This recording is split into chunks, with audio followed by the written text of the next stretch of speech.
Windows Process Trigger. Triggers are the events that kickstart your workflow into action. In this lesson, we'll focus on configuring Windows process triggers for your workflows.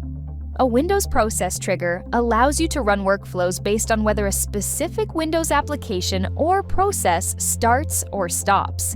For example, you might want an RPA flow to run only when a particular invoice application is open at the start of the day.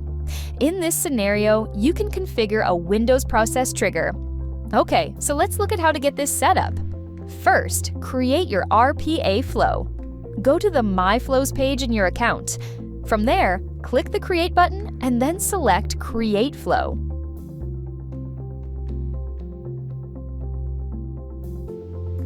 Once you've created the flow and are on the Builder page, you'll need to select the trigger event for your workflow.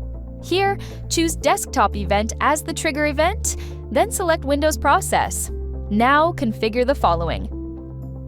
Enter the exact name of the Windows process. For example, invoicegenerator.exe.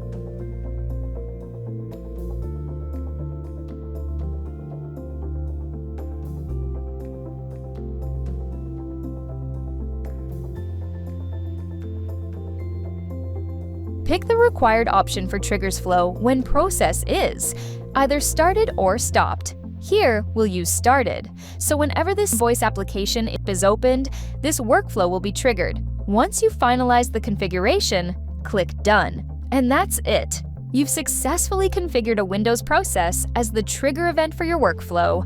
We'll explore the other trigger types in our next lessons.